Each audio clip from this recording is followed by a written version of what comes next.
Hello, my name is Caleb Fighter, and for my Envision project, I am this is a presentation on fishing safety and basics. First, you might wonder why should I fish and what are the benefits if I fish. First, fishing is relaxing. It can be exciting. It teaches a life skill. It gets people outside and exercise. It gives them fresh air from being outside. It can increase your self-esteem and your resilience. It increases concentration and patience. You can bond with your friends and family. You can reduce your blood pressure, and you can decrease the risks of certain cancers. You can also experience mood improvements.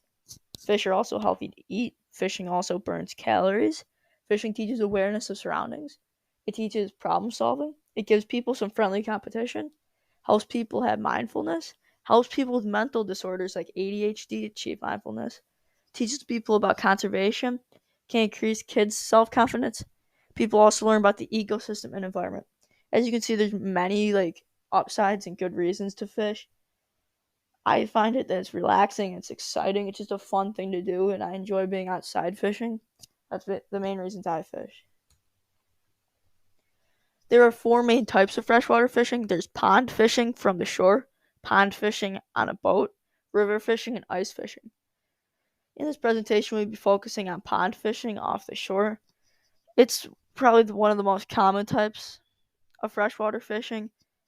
Ice fishing during the winter, and river fishing during in streams. But like pond fishing, it's just like during the summer and off the shore. It's common. The basics: how to cast. There are many different reels and ways to cast. With this. This is how to cast with a spinning reel. A spinning reel is one of the most common types of reels. It's like if you go to Walmart, you'll see a spinning reel usually.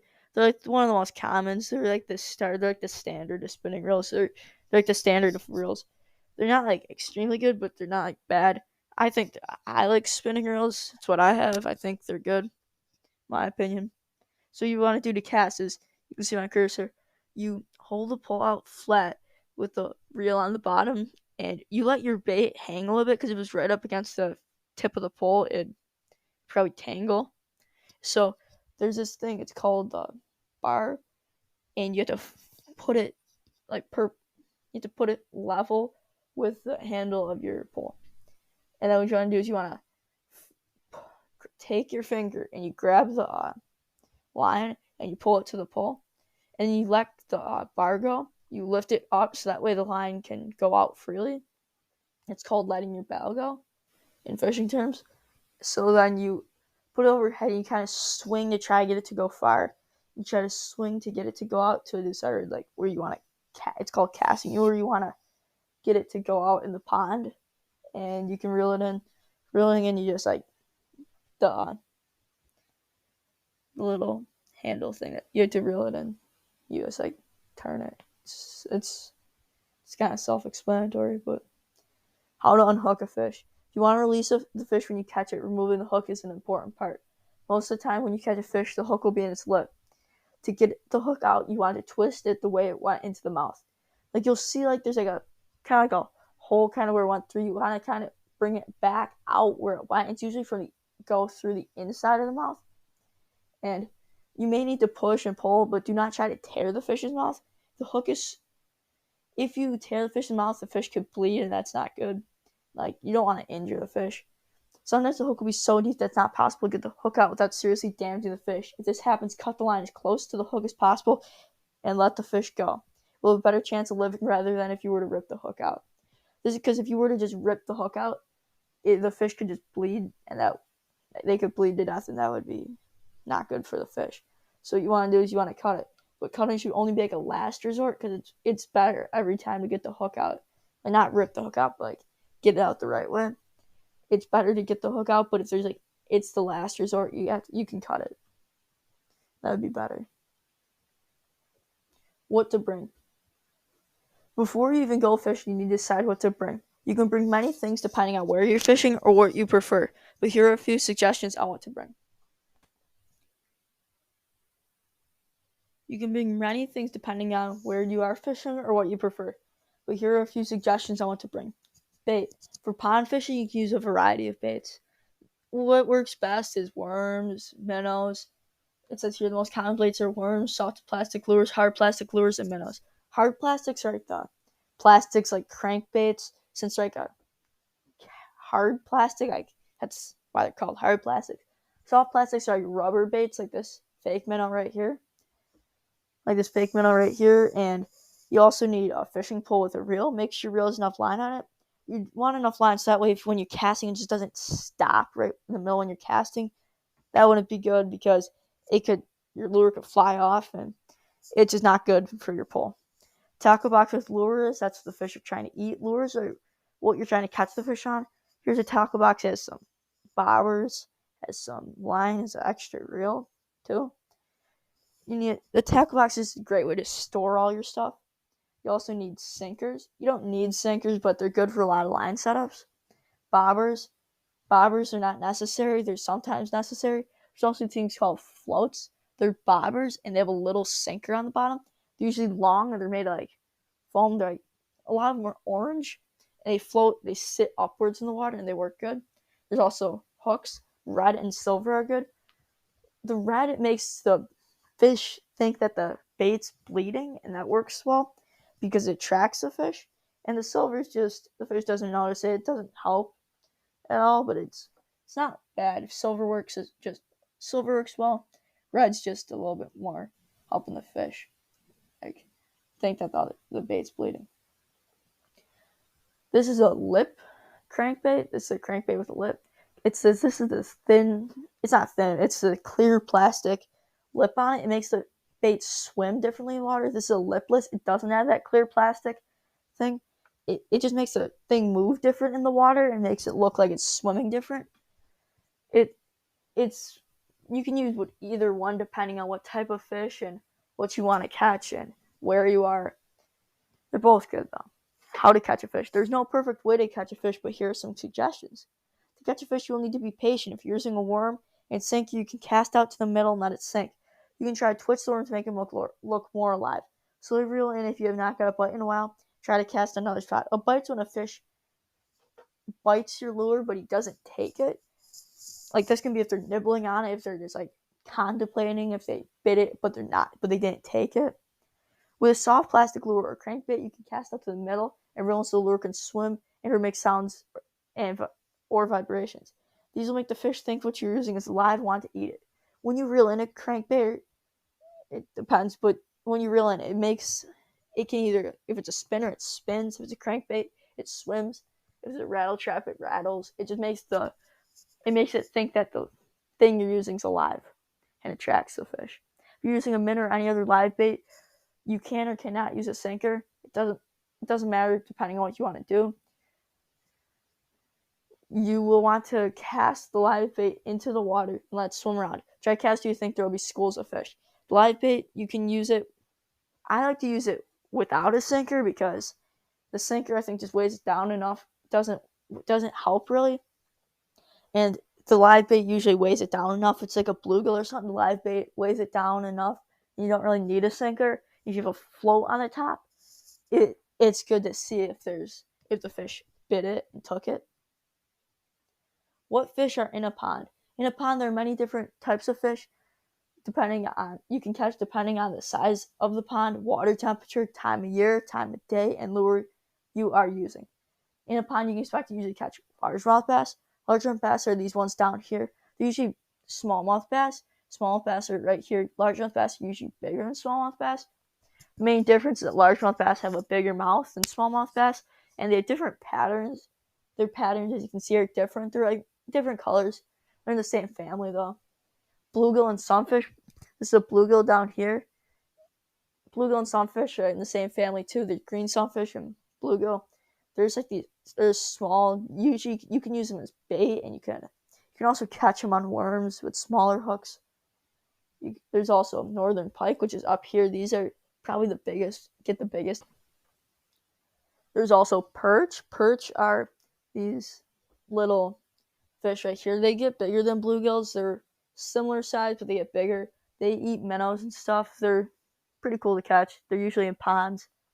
There's also rock bass. Rock bass, They're around the same size as bluegill. They get bigger sometimes. Sometimes they can get 8 inches. That's pretty big for one.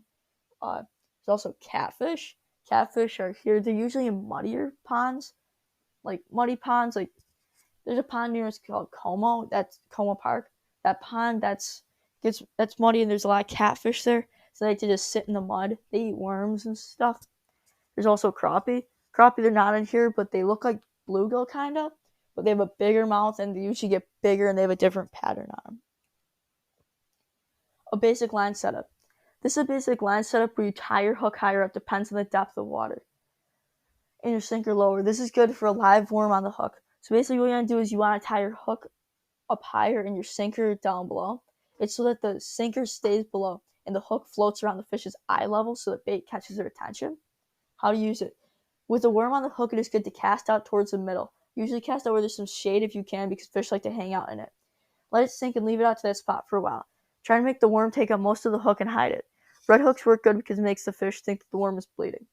What fish you can catch? It's good. You can catch almost all types of fish on. If you're using worms, you can catch almost all types of fish on it. You can use live bait too, like minnows. And you can catch bass, northern pike on that. But mainly most fish. Crankbait / lure setup. What it is? This is another basic line setup where you just tie the crankbait to your line by the swivel. You can use lipless baits or other types of hard plastics. How to use it. This line setup is good to cast out far and reel in at medium speed. Try to cast out in the open where it'll attract the most fish and get their attention. Bright colors, these lures work good. Like reds and blues work good on windy days. It works good on windy days because the bright colors cut through the choppy water so they can see it easy. And the fish will also be out hunting during the windy days because they think it makes a smaller fish not be able to swim as well. What it's good for is setup good for bass and sometimes pike. See, these have these ones up here. They're plastic and they have these little pieces of fabric in between them. That makes it so it looks like they swim in the water when you reel them in. So lipless, a red one, which would be good on windy days. These are two lip crankbaits. They're good. These look like bass ones. Live bait with no sinker. What it is? It is a great setup. It is just the hook tied to the end of the line. Just cut that off the extra line so the hook is at the very bottom of the line.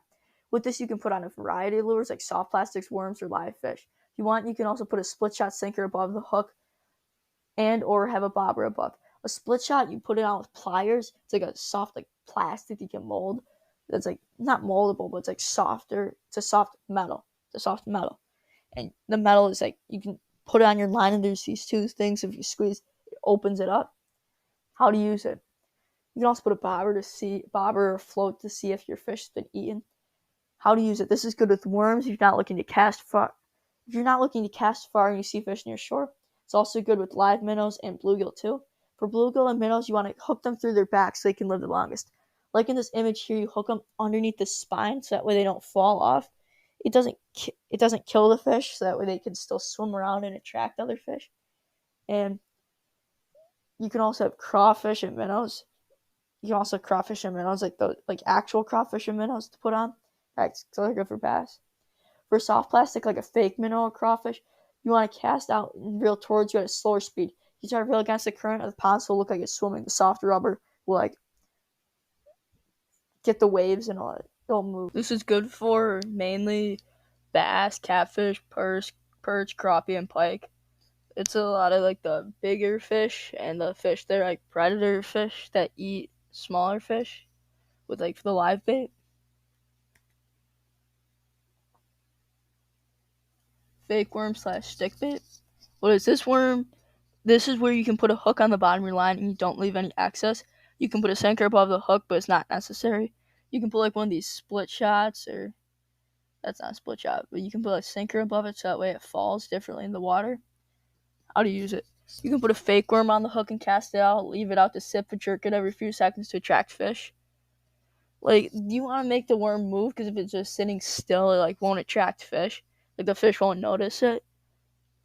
How to use you can go over a bridge, and for this you can hook it many ways shown below. It should be to the side, but you can go over a bridge and drop it down to try to get fish below. There's many ways to hook it. I'm not going to go through all of them, but there's the Texas rig, the drop shot, these two, the sinker difference, the wacky rig, Carolina rig. These are all mainly good for bass. Bass are the ones that usually eat the fake worms, and that's usually what you catch on them. Spinner line setup. What it is, this is where you put a spinner on the end of your line. How to use it for all this you need to do is cast out and reel in fast. Don't reel in extremely fast. Use a good speed where it'll spin and flash in the water. So there's this little metal thing right here. It spins in the water. It like vibrates and makes sounds in the water, and it like flashes, so it attracts the fish.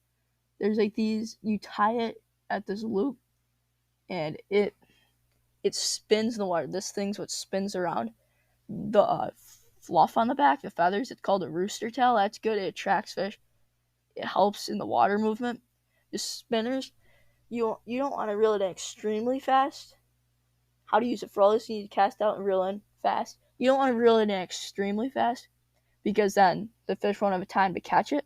You want to reel it in a good speed where it'll just spin fast enough and it'll attract the attention of fish. This is good for any big fish, including bass and trout. Trout are usually like a river fish, like a stream fish, but they can be in ponds. It's not that uncommon for trout to be in ponds. You can also catch pike on spinners. I didn't put that on there. I've never caught a pike on a spinner. I never caught a pike, but yeah, spinners are good for bass and trout. Fish safety. Safety is not just about the person fishing, but also the fish too. If you're doing catch and release, you should be cautious with the fish and try not to put it in danger. When you catch a fish, here are some things to remember. Make sure not to keep the fish out of the water for too long. Depending on the size of the fish, there's different amounts of time it can be out of water. At the very most, don't keep a fish out of water for longer than 5 minutes. It can be longer or shorter depending on size. I'd say 5 minutes is like the very maximum. You don't want to keep a fish out of water for like extremely long. Like even 2 minutes would be pushing it. You don't want to like rush. Like if you're so nervous about getting the fish back in the water, it's not going to be good. You're going to rush. You could hurt the fish even more. You just want to be cautious about the time and make sure the fish doesn't stay out of the water for that long. If it stays out of the water for that long, you can try to put it back in the water for a little bit if it's still hooked. If you're keeping a fish and you're not decided, they make these things called stringers. It's where you like put it through the fish's gill and mouth. It doesn't hook them, but it's so they can stay in the water and live if you're not deciding if you want to keep it or not. And that's like so you don't keep it out of the water for extremely long. Fish, like when you're unhooking them, that's like the only time you should keep them out of the water. When you're getting a picture, you should just throw them right back and they'd be good. Don't rip the hook out. When taking the hook out, you may need to push and pull with a little force. Make sure not to rip off any of the fish's flesh or skin.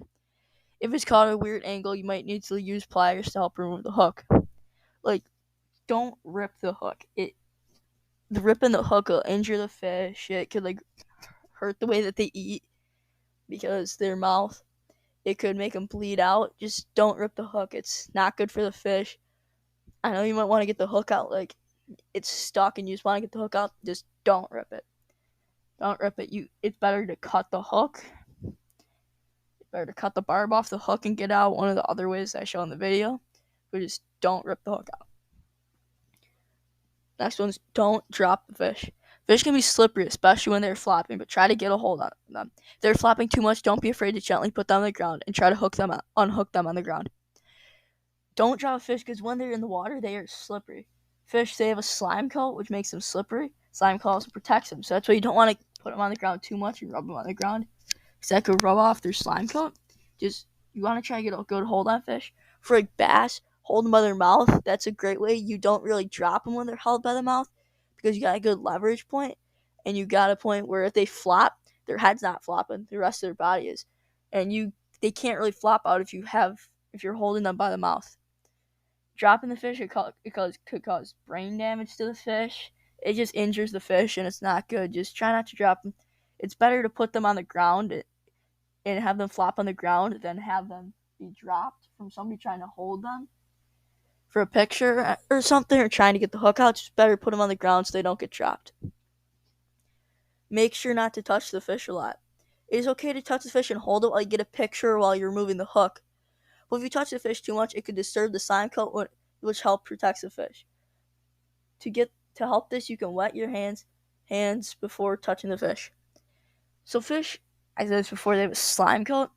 It's basically the barrier between their scales and the outside water. It protects them from disease, protects them from like minor scrapes and injuries.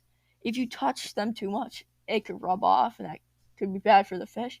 So if you wet your hands a little bit, it might be a little bit slippery, but if you wet your hands a little bit, it helps prevent that slime coat from rubbing off.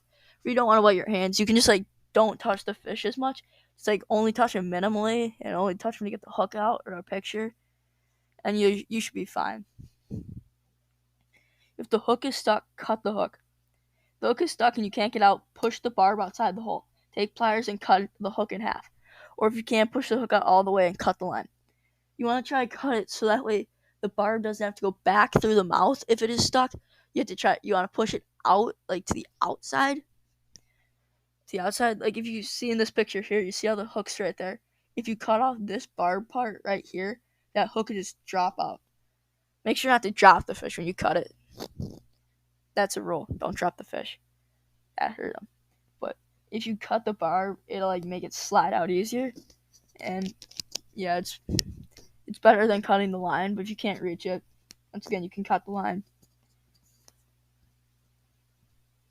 Fisherman Safety. The last slide was on how to keep a fish safe while fishing. This slide is how to keep the person fishing safe. Keep your face away from the hook. When fishing to another person, it is more dangerous because if the person next to you could pull back, the hook could come right at you. Because when you get snagged, you pull, and if the tree or anything underwater that you snag on breaks, the thing comes flying back, your hook comes flying back, and it could get in somebody. So that's dangerous. To prevent this, when fishing, try to stay a few feet apart from the other person next to you. When you get snagged, try not to pull back where you'll hit anybody. And if you do pull back, try to do it low to the ground and try not to do it near anybody. If you're really worried about your eyes, you can wear polarized glasses. Polarized glasses are nice because they also help you see into the water better. They get rid of the glare off the top, so you can see into the water and look for fish more. They also help protect your eyes from a hook getting into them. Falling in the water. While falling in the water might not be dangerous, if the person is young or got injured on the fall, it could be. First thing should be every other fisherman reels in their line to avoid snagging the person. You wouldn't want to hook somebody that just fell in. That wouldn't be good. That would just do more harm. The other people around should try to help lift them out of the water by under their shoulders. This is a good point so they don't slip and don't fall. This will be a good grip so they don't slip. If a person is unconscious, you should get them out of the water first to prevent drowning. If they were or are still unconscious, you should call medical to help. Even if they are acting fine, they might have internal bleeding, and it would be best to get checked out. Somebody, they could be injured, they could have internal bleeding, a concussion, and they could act fine, because they do sometimes. You just want to get them checked out by a doctor just to make sure that they're safe. Unhook a hooked person. When a person gets hooked, it is best to remain calm. The person hooked should try to get another person to remove the hook. Here's a diagram of 2 ways to do it off to the side.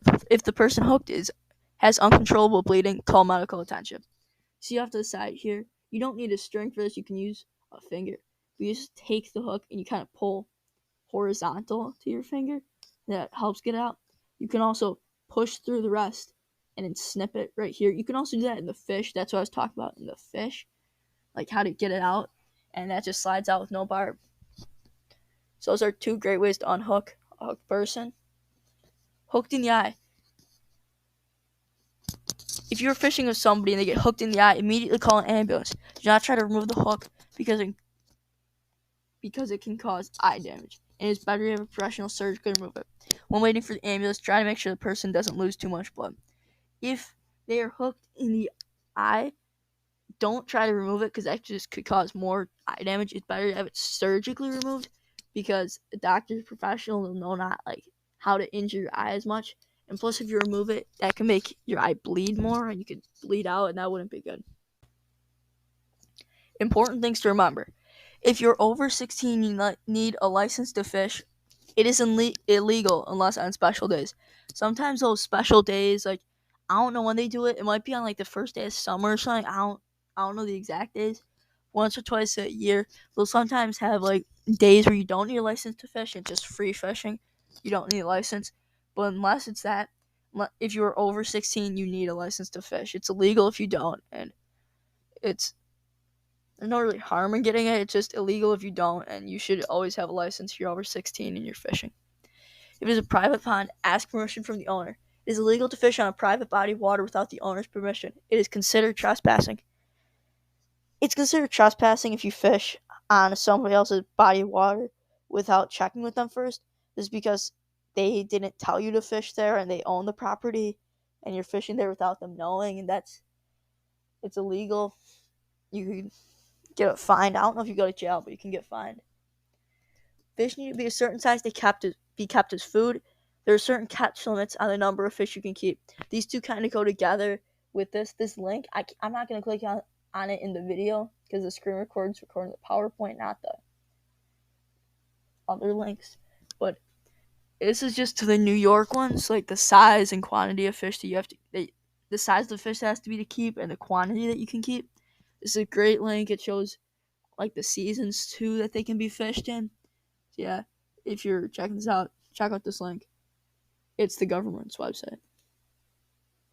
Thank you for watching.